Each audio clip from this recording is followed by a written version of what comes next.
I'm no good at taking good advice, and I'm self-careless, so don't tell me twice that lately I've been so stuck in my head that I forget just about everything my therapist said. Maybe I'm self-helpless. Maybe I'm self-helpless. Maybe I'm self-helpless. Maybe we are all self-helpless. Hi, everyone. Welcome to Self-Helpless. I'm Delaney Fisher, and today I'm joined by Tatum Elizabeth, who is a Colorado-based body-centered collage artist, and the work that Tatum creates raises money for survivors of sexual assault. You have to go check out Tatum's work. It's just incredible. So head over to TatumElizabethArtistry.com. I actually recommend viewing it before or during this episode so you have a reference point, because Tatum shares about the creative process behind these pieces, how the idea was birthed and how it's evolved, favorite tips and tools for creating and getting organized as an artist. And Tatum also opens up about struggling with chronic health issues and the impact it has on the creative process. I know that so many of you tuning in are artists who can often be very critical of yourselves, and you tend to get stuck in editing mode before you allow yourself to just play and make something. And I think you will especially be inspired by Tatum's origin story that came out of just a fun, silly idea, which might surprise you by seeing the beauty that is Tatum's work and what it represents now. So, just a great lesson for allowing yourself to create something without overthinking it and being open to how it may evolve over time. So, here is my chat with Tatum Elizabeth. So let's just dive right in. Can you give Yeah, us a snapshot of what you do, who you help, how, you make your living as an artist, all that good stuff? definitely. Yeah. So I am Tatum Elizabeth. I'm a body-centered collage artist. I do that to raise money for survivors of sexual assault. And it's been this really amazing journey where I started about 10 years ago and I was working full time at a company doing something totally different. And in a weird way, it actually led me to doing graphic design as well, which is a great way for me to make money kind of more consistently. And so, yeah, as of right now, I'm recently graduated with a degree in graphic design. And so I'm Awesome.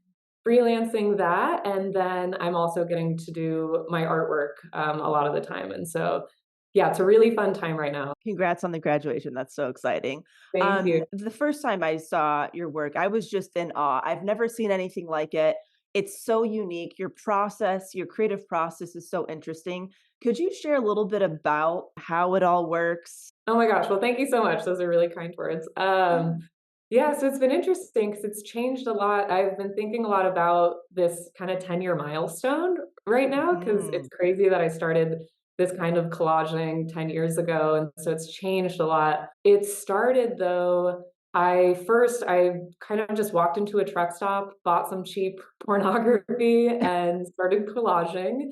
It was kind of like a comedic creative impulse. I was just, I had some silly roommates and I would kind of hide these collages around the house for them to find and really didn't think much of it. In reflecting, though, at the time I was taking a trauma-based creative writing class where Mm. each day people were sharing these, really horrific stories and experiences with sexual assault, and I was sharing my own, and it was really tough. And so it was in reflecting on that was the time that I started this collaging, and it ended up being this like really cathartic process taking imagery. Like, I did not like the porn, I didn't like looking at it, Wow. but I Yeah. really liked transforming it into something I did like to look at, whether it was funny or pretty. And so that's kind of how it started, and then it's really developed over the years. So I kind of had a vision of the kind of things I wanted to create and was limited with the materials of magazines, and they're kind of expensive and it's hard to, I wanted a certain amount of vaginas or different body parts and Yeah. all these things, and I was collecting and, organizing them. But basically I decided to learn Photoshop. I decided to go digital to create the things that were in my mind. And yeah, so I've been doing a combination of the analog, classic magazine cutting out stuff, and then digital to create these final products that I really like. So that's where it's at now. So interesting. So it really started with the physical collaging, cutting apart magazines, putting it together, went into the digital space. And you even like book models sometimes and use their photos or use your own photos. So you actually know the person behind the art. Could you explain that process a little bit too? Yeah, totally. Yeah. So that was a really interesting transition of when I kind of started thinking about like the ethical implications of, I guess, what it meant for me. So I felt like I was reclaiming this triggering imagery from the pornography. But then at some point I had to think about like, okay, it's an industry that is really polluted with a lot of sexual abuse itself and Yeah. unethical ways that it's being created. And so I kind of had this point in time where I didn't feel comfortable using images where I wasn't certain about how it was made and if it was ethically made. Mm, So at a certain point, I decided, all right, like I'm only going to use what I call like donated images. So yeah.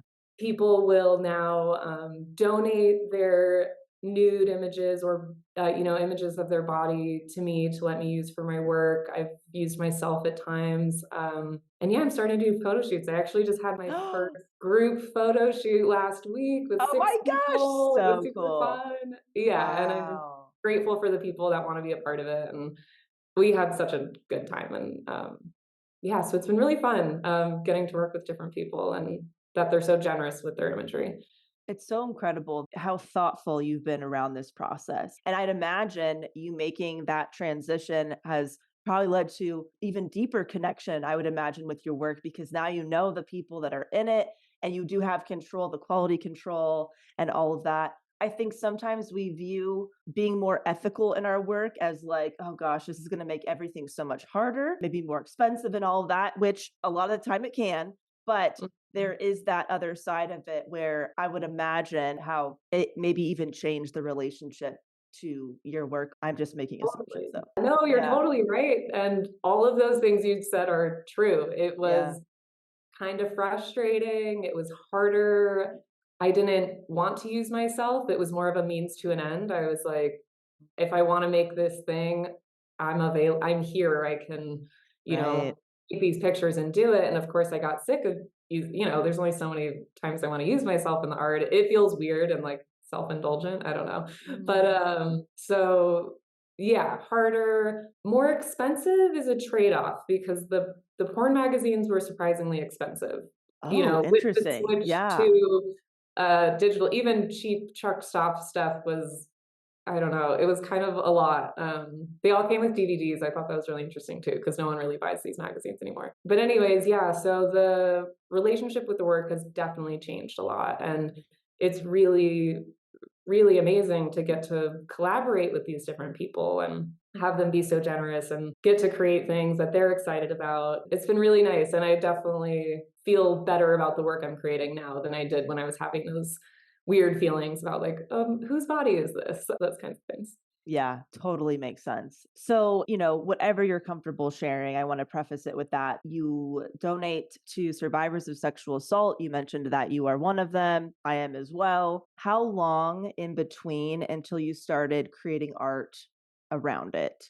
Yeah, that's a great question. I was young teens when some of these things occurred, and so I started so maybe 5, 6 years-ish before I started kind of creating the artwork around it. That was also around the time that I kind of started facing some of those things, facing some of the realities and repercussions of those incidences. It's just so common and so pervasive, and I Mm, think that was also the thing that it wasn't just something that had happened to me, it was just something that seemed like it happened to just so I don't wanna say everybody, but when you do the right. kind of this kind of work, people come up to me all the time, and I hear Yeah. their stories, and they disclose to me, and it's totally heartbreaking and just like a really unfortunate reality. So Mhm. yeah. Yeah, no, absolutely. I mean, it would be hard for me to find at least a woman in my circle, in my network who hasn't been impacted by this in some way. I don't know, that Yeah, would be kind of a tough find. totally. So you had mentioned that you were in a creative writing group or creative writing class, right? How did the idea pop into your head? Like, do you remember what that moment was like? Yeah, so it was so interesting because it was one of those times where I don't know if, yourself or other creative people will relate to this, but a lot of times I'll start creating some kind of art, engage in some kind of creative practice, and think about why later. It doesn't really come to the Oh. surface until later, and so I just thought it was funny. Like I had these very eccentric, creative roommates and friends and community, and so it was a funny thing to make these weird collages and hide them around. But in looking back at this, I was taking this class at the same time, and at that time, I was coming home from the class just crying almost every day I had that class, and I had someone in my life at the time say, "Are you sure that this is cathartic, or maybe it's actually not helping to kind of hear these stories, like, so often?" And it was actually kind of true, like, sometimes I think there is a limit. It started off feeling cathartic, and then it was really, really heavy. Yeah. And so it was kind of this way to engage with sexual material and nude bodies where I could exercise control over something at a time when I felt like I had no control or no agency over my own body or to stop bad things from happening to people I loved. Totally Yeah. makes sense. And it's so interesting that the original idea was like, this is going to be funny, right? Like you Yeah. was like, oh, this is going to be comedic. Because when I see your work, I mean, it's stunning. Like to me, it's like it's just absolutely beautiful, and it's like it looks like flowers and this and it takes a little while to be like, oh, those are vaginas, right? So it's interesting how even that maybe evolved. Like this is going to be a funny thing, and then it's like, oh my gosh, you transformed it into something so beautiful to look at. So I just think it's interesting how you don't often end up where you start. I think it's very rare for like that idea to just stay the same, over a decade or more. Yeah. Um, are you ever overwhelmed with all the different ideas that you have as a creative, whether it's around this art or something else? If so, how do you manage and organize that? How do you prioritize? How do you stay grounded? Would love to hear a little bit about that. Totally. Yes. Another great question because I'm definitely one of those people where the ideas are the easy part, tons of ideas, always thinking Yes. of new amazing things that I want to do. And then the execution is the hard part. Well, luckily, it's not as hard these days. But so it used to be something that was really, really hard for me. And it was one of those things where I kind of just had to get serious with myself and sit down and really think about, my strengths, my weaknesses, the things I wanted to accomplish, and the things that were preventing me from accomplishing those things. I knew I could have a million ideas and awesome things I wanted to create, but I needed to kind of prune them, get real about, what's something that will last, something that will keep me interested for a long period of time. That's a And great then one. Yeah. yeah, and so I also, in kind of finding the ways to tap into my productivity and motivation and staying consistent for long periods of time, I started reading a lot, podcasts, articles, anything I could to learn different tools and tricks and different things to kind of fill that gap of strengths that I didn't have. So now I have so many tools and systems that really keep me on track. And it's been very interesting because there's people in my life recently who didn't know me maybe years before who think I'm type A and think I'm so organized and all this. And I am just like, I am not that way, but I have created enough systems Yeah. that will keep me on track and keep me moving towards the things I want to do. Oh my gosh, I completely resonate with all of that. I am somebody with way too many ideas. I'll never get to them in this lifetime. If you want to do anything, you really have to come up with systems for yourself. I almost like I'll kind of look at it for myself as like a filtering process. It's got to Mhm. hit a lot of checklists. I would be curious to know like what your maybe qualifications are, but for me it's like okay, I got to be able to do it from home. I got to be able to, it's got to be meaningful to me. It's got to use like a skill set I really love, right? It's got to like hit all these boxes. And if it falls out of that, I really have to get honest of why I might think I want that thing. Do I really want it? Is it just a shiny object because it's not really feeling the life or lifestyle that I want? You mentioned one of the things that you kind of think about is it's got to be like there's got to be longevity. It's going to be Mhm. something I'm interested or care about for a really long time indefinitely. Is there any other like criteria that you use for yourself? Yeah, that's really No. interesting. I like how you say it like a filtering system. I think also something that I could excel at, something that I could be good at. So something within my wheelhouse. Love learning new skills and I love learning new things. And so I kind of will just have to be like, okay, that's a hobby. You know, Right. let's not monetize that. Let's leave that for free time. Um, yeah, so that's kind of, I think, one of the biggest ways I think about it is like, do I see myself excelling at this and doing well, or is it something that I can leave as a fun hobby, low stakes, something Yeah. like that? Oh, I love that. I have those same buckets for myself. Okay, Yeah, is this part of the business or is this a hobby? right. And sometimes it can even get blurred because sometimes you might even ask, like people might ask, like, "Oh, can I buy that thing from you?" And then you're like, "Oh, wait, this is my hobby. I want to keep it that way." Sometimes it could even get a little murky where you have to be really diligent about like, "No, I can't take this on if I want to do this other stuff." Has there ever been times where you have felt like quitting or any even just maybe long breaks that you've taken, anything that you want to share about the frustrating times of being a creative? Yeah, definitely. It's funny because I was actually just thinking about this. One of those times that I had was actually about 6 months ago, and I was talking to you about it. Oh, And you gave me some very wise words that I'll get to in a moment. But it was a time where, so I struggle with chronic health issues, and that's something that'll really weigh me down. Like, that's usually the thing that's going to be the cause of me feeling like I can't accomplish certain things. And so I have endometriosis, and it's one of those things where it ebbs and flows. I can have some really good times, and then I can have some times where I'm, stuck in bed for days or weeks at a time. And those times can be really disheartening because, for anyone, you have your schedule and you have your goals and things you want to accomplish. And I'll kind of tell people, like, imagine taking your calendar out and just cross out 15 days and yeah. try to accomplish what you wanted to accomplish with half the time. Oof. Cancel those plans. You're constantly having to cancel plans on friends, and that can be hard in that way too.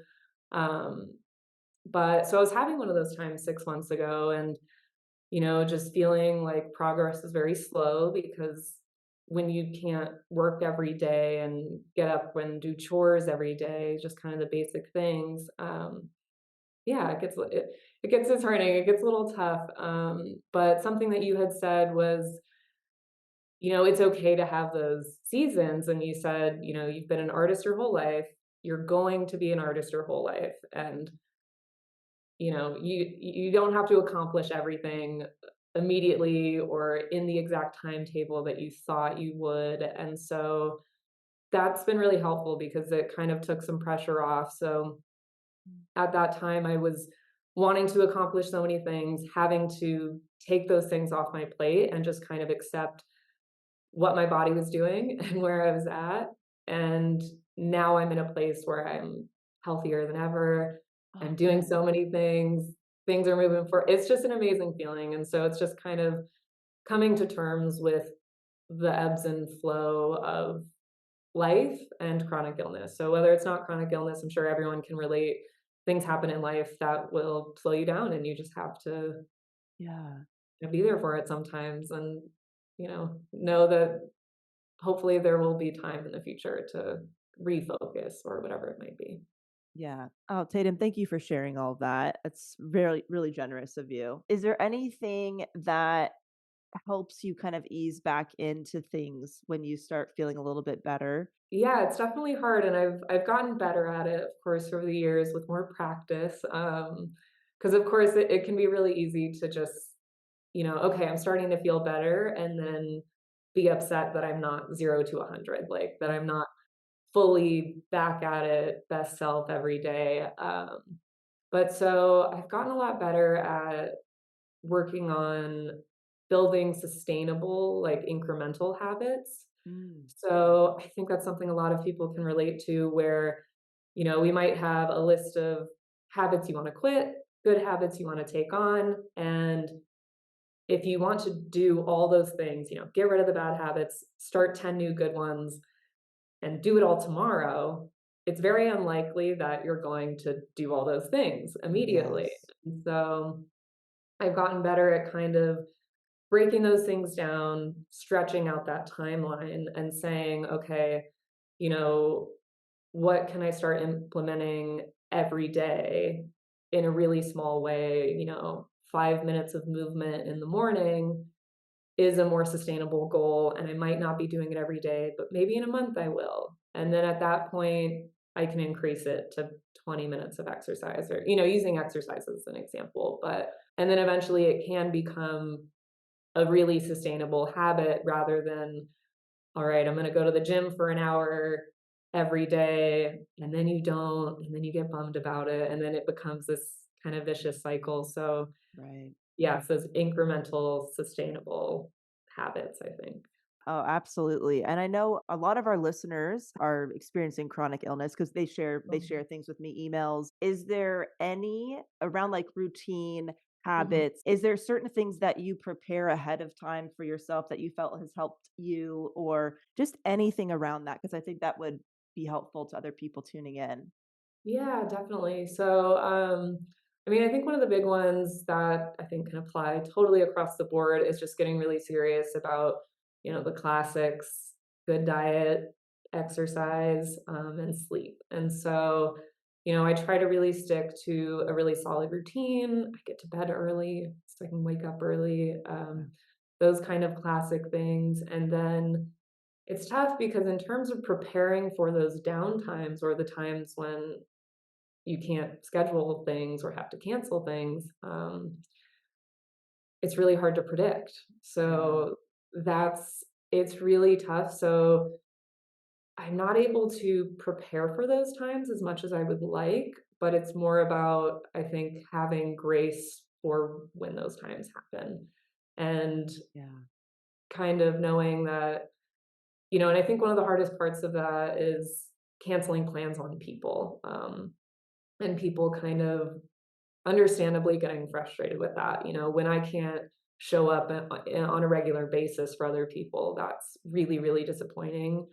Um, so that's something that I've been working on for sure is just kind of knowing like if I'm really doing my best and I'm doing what I can, I guess I try to let people know as early as I can if I think, I have kind of a downturn coming. Um, But yeah, I think it's just keeping up with those classic healthy things, figuring out what works for your body, and then understanding that sometimes you're just gonna have to cancel things, which Right. sucks, but yeah. Right. And from your own experiences with that, is it something that you usually tell people that you're going through, or you don't, or does it depend on the person? What has been your approach to things like that? Totally, yeah, it's really dependent and it's changed. So, it's something that I will tell people kind of if I have to, if I'm canceling and, especially with school, that was really tough. I honestly got sick of telling people about it, sending the email, "I have chronic health issues, this is coming up," like, it's something I was so sick of hearing, but I also knew that I needed to communicate it. So, yeah, it was tough. So I was actually supposed to graduate a year ago, and I was slowly more and more sending these emails. My health was kind of taking a downturn, and it felt like every other day saying like, "Okay, I can't come to class," or "I'm not gonna get to these things," and eventually I kind of just had to get real, and also it was no longer a possibility, and I just had to stop school altogether, and so it pushed back my graduation almost a year, which was really hard at the time, honestly. but ultimately ended up being super worth it. I had a chance to focus on my health, get a surgery I needed. Now things are so much better. Good. But yeah, I don't know if that helps too, like It getting back to your does. question. Okay, yeah. Absolutely. And like here you are, you just said you've graduated, right? Like Yeah. that that result or end result is the same. And I'm so glad that you took the breaks and you focused on your health. You still did the thing. And I think that that kind of comes back to zooming out can be helpful. But I think that's important for everybody to remember that, those things that are important to you, you can do them over time throughout all the things that you've created. Has there ever been like something that you thought was a failure, but then you look back and realize, oh, that was actually a catalyst to something really awesome, or anything along those lines? Yeah, definitely. I feel like there's so many, right? And you don't know until maybe years later. But one of the big ones I think was in my early 20s when I moved to Denver for a job, and it was a job that I was very excited about, and thought there was a ton of potential for growth, thought I'd be in it for a long time. Mm. And it was one where I think a lot of people can relate to this too. I was very eager to work those extra hours, happy to fill in, take on all the extra roles that needed to be done. But in the end, the company took advantage of that to a pretty severe extent. They were doing that to most of the people in the company. It was, they weren't paying people what they said they would and expecting a lot. I was working crazy hours, weekends, all of it. Jeez. Um, and it was always for that idea that like, oh no, but around the corner, things are going to really, take off and then you'll get that promotion and the raise we've promised and, all those things. And so Right. I definitely stayed longer than I should have. Leaving felt like a failure. I eventually quit. It was the best decision ever. Should have done it sooner, but at the time, it was a hit, and it felt really difficult, but in leaving, I realized how many skills I learned. I mean, I could not believe I was capable of so much more than I realized, basically. So, it was Yeah. in that job that I ended up working in the marketing team. The head of marketing quit, someone who was very qualified. I was not qualified. I found myself filling in for the head of marketing role, which was Wow. absurd. Shouldn't have done it, but I learned a lot, and Mm. that kind of led me towards graphic design and marketing and doing things that I'm doing now, and yeah, just kind of realizing, oh, okay. Like, if I want to learn how to do something, if I need to fill a role, I can figure it out. And so it gave me like a very new, like a big new sense of confidence and all that. What a great example. Yeah, it's hard to know when you're going through it because it's like, okay, this is terrible. And then you look back, you're like, Yeah. oh my gosh, I wouldn't have learned that thing if it wasn't for that, pretty rough experience. So, are there any specific tools that you use as an artist or philosophies that you live by or anything like that that helps you with creating? So many, because I'm like, all right, I'm thinking physical tools. And then of course I'm thinking metaphorical tools or business tools, I mental love it. tools. We can put it in categories if it's helpful. We Yeah. love categories here. There's so many. Just very quickly, yeah, the physical tools. I love my materials. So, I love a good X-Acto. I love a really good super glue that's hard to find. And so when I see it, I snag them all up. And so I don't know. I think creatives can relate to this. Getting good materials can make all the difference. Yeah. But other than that, one of the biggest tools that I've used to help me stay on track and get things done throughout the day that I need to do. I'm a very distractible person. Um, and so I use timers and alarms like Oh, crazy, so good. Me too. right? Yes. So yeah, so it's kind of that classic, or I think it's the Pomodoro method. Yes. So Good something one. like that, which I heard about later. I was starting to do something similar, but yeah, just like setting, depending on how distractible I'm feeling that day, I'll set a 5 to 20-minute timer to get started, and within if it's 5 minutes or 20 minutes that goes off and I'm doing something else, it will redirect me back to what I need to do, or I'm on track and I can just reset, and then I just I just have it go off every 20 minutes or whatever it might be, which sounds kind of crazy, but it's really helpful. It's one of those things, it's nice to have something outside of myself kind of keeping me on track. Oh, Yeah, I feel like I have a so lot of good. tools and systems, but that's like one of the main ones. So good. I need so many alarms. I mean, I need like Uh-huh. 4 to 5 alarms sometimes for this just one thing Totally. because Oh my I god. will like I will get really deep into, something I'm doing like, "Oh my gosh, it's been 2 hours." Yeah. How? Yeah. So yeah, Pomodoro method, if anybody's tuning in, it's like, yeah, look it up. It is very helpful and tweaking it to fit your needs. With the impact of your art, have you been surprised by how it may have fueled other areas of your life that you were not expecting or impacted other areas of your life? I guess definitely yes, because it's something I started so casually, had no interest in really sharing it publicly or making money off of it or talking about it with you on a podcast one day or, Right. any of those kinds of things. Um, but I think it really has changed my life in so many ways because it taught me a lot of things about sticking with something long term, Mhm. learning new skills, figuring that when I had a big enough motivator, I became so motivated to get this art out into the world and to talk about it that I started learning the skills necessary to do that. So things like marketing, things like figuring out how to talk about it, which was really difficult, learning to be vulnerable, um, learning to kind of trust myself and what I'm doing. And in that, yeah, I feel like such a completely different person than I was 5 or 10 years ago, and it's really helped me, yeah, grow into a person that I'm really proud to be at this point, really happy with the trajectory of my life, and, it's not something I've thought about a lot before, but I guess in thinking about it now, I'm like, yeah, a lot of that really started with doing this kind of art, and so, Oh, that's so yeah. cool. I love that. And you mentioned something so important is the reason you were doing it needed to be there to kind of like be the driving force, right? I would imagine for all of us, if that reason isn't there,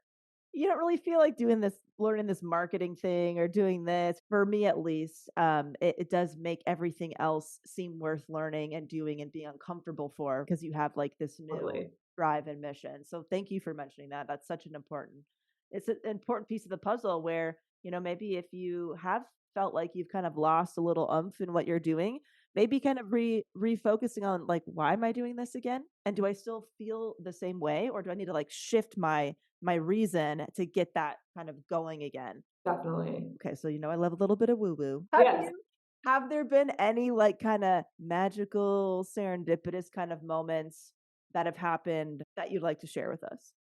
Totally. I think there's been so many, which is really wonderful because, like I said, like so many of these things that have kind of kept going, I had no intention of doing what I'm doing now and sharing the things I'm sharing. I mean, the first time I shared some artwork, I was looking for, I was living out of my van and looking for babysitting gigs while traveling around, and I came across like a Craigslist ad to show some work in a gallery, and I was like, "Whatever, I'll send an email." So that was, like, the first time I showed some work, but, um, a really serendipitous moment, though, let's see, it was, like, a few years ago.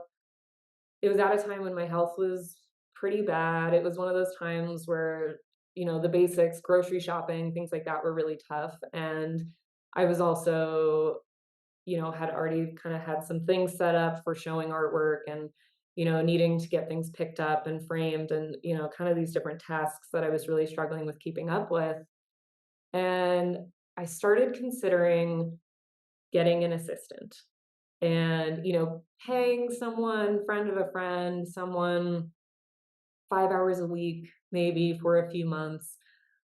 And it felt really frivolous and totally unnecessary. Like it came to mind, but I was like, that's ridiculous. Like, there's no way, like, I shouldn't do that. But I calculated the amount anyways. I was like, what would it cost for me to have someone 5, 10 hours a week for 3 to 4 months, whatever that might be? And I saw the number and I was like, okay, no, like, it's not a possibility. And then, God, I want to say maybe 2 weeks later, something like that, I got a check in the mail from my grandparents who had passed away the year before. It was so close to that exact amount that I had written down, and Oh my gosh, I just got chills. That it is was honestly wild. that was the one, yeah, that comes to mind because I wanna say it was like $40 off. Like, Wow. it was really close, and I Whew. had I still had the sticky note where I had calculated what it would cost for me to have this assistant, but I then decided that, "No, that's not a reasonable expense. I'm not gonna, do that." And then I got that check, and I just felt like, obviously, how could at that point, how Oh could I my. not? So I found someone who was great. I hired that assistant for the 3-ish, 4-ish months that I needed. It made a huge difference, and I'm really Yeah. happy I did it, yeah.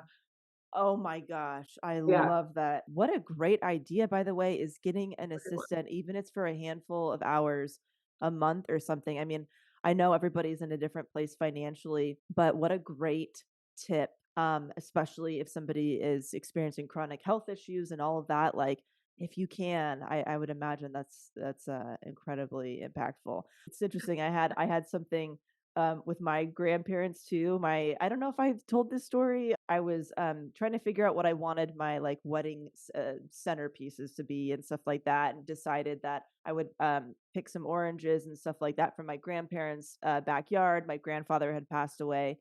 And I gathered a bunch of like tree branches and oranges. I was gonna bake the orange slices and make it like a dried kind of orange tree experience. Mhm. And I was like, "Oh man, I just need some little vases or mason jars or something like that." And my mom was with me. There's 10 tables, so you need 10 mason jars. You could probably just go to the dollar store and get 10 mason jars for $10. And then no joke, we look in the pool. This is my grandparents' house. It's been vacant. They haven't lived there for years and they don't have any neighbors. Okay. And in the pool, there is a $10 bill floating in the pool.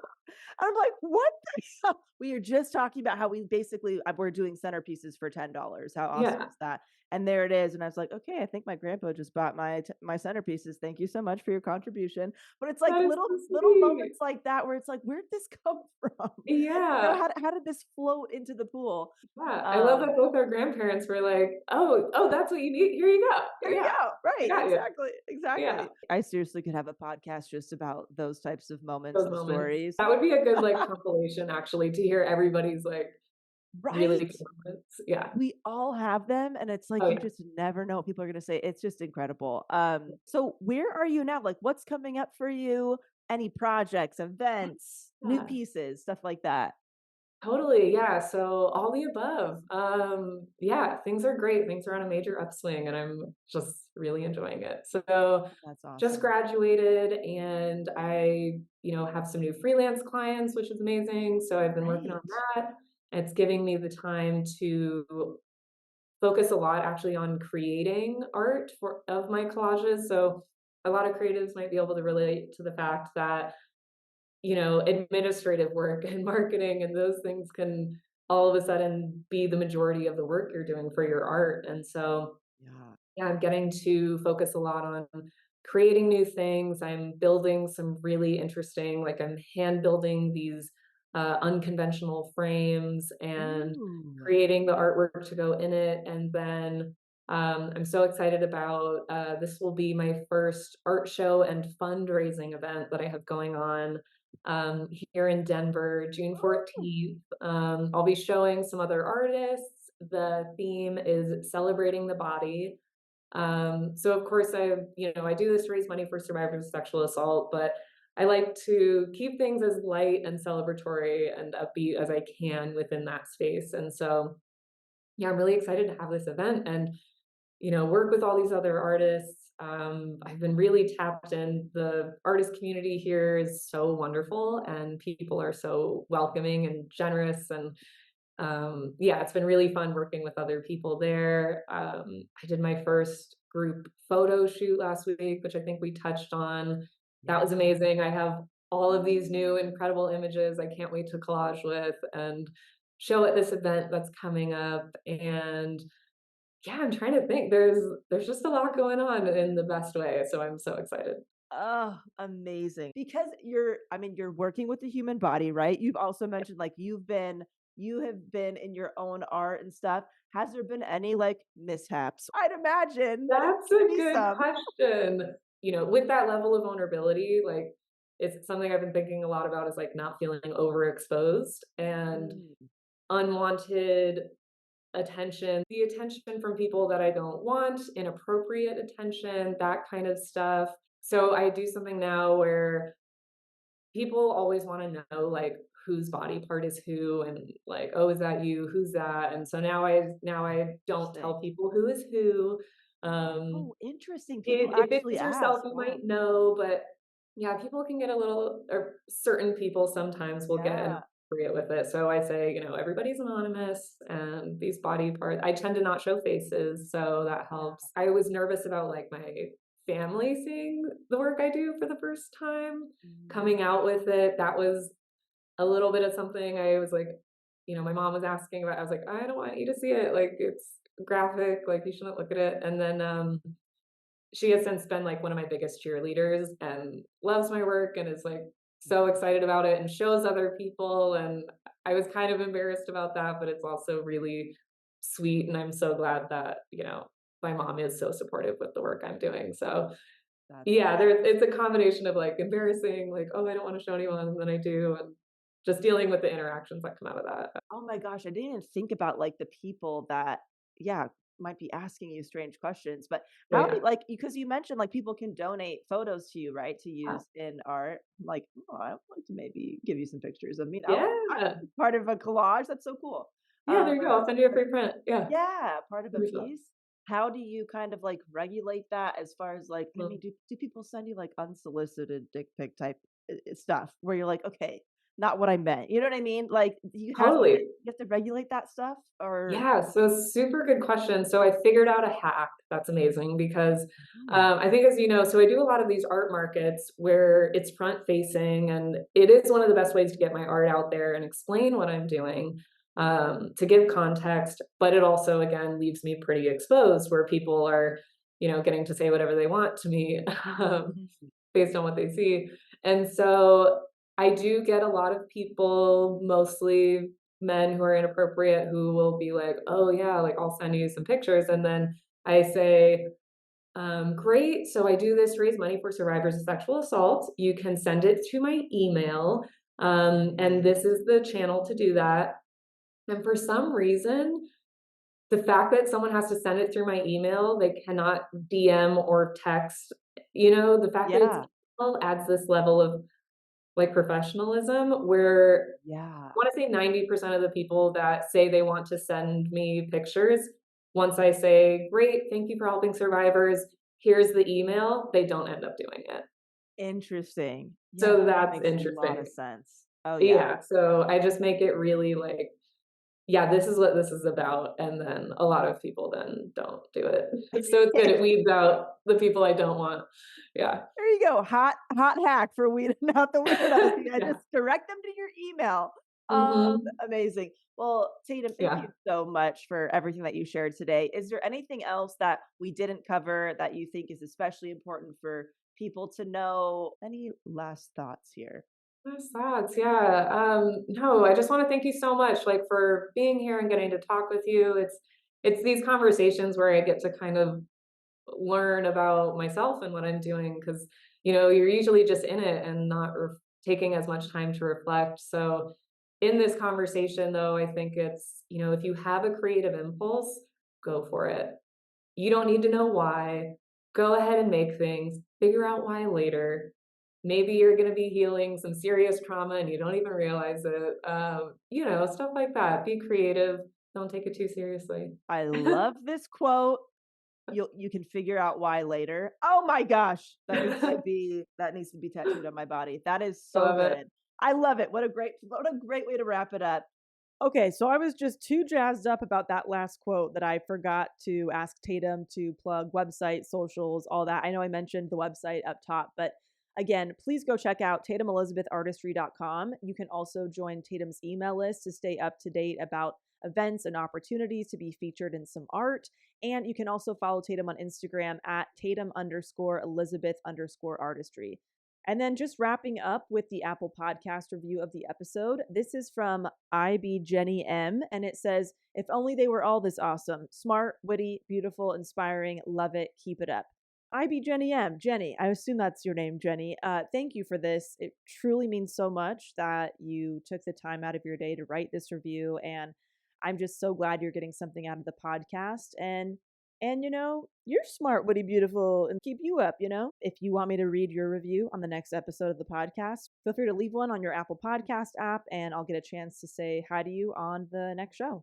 All right, everybody, talk to you soon. Thank you for tuning in to Self-Helpless. You can find our brand new merch, Patreon community, and other fun goodies at selfhelplesspodcast.com. We'd be thrilled if you left an Apple Podcast review, shared this episode with a friend, or post about it on Instagram and tag us at Self-Helpless Podcast so we could repost you and say hi. As an independently produced show, we sincerely appreciate your support. Thanks, everybody.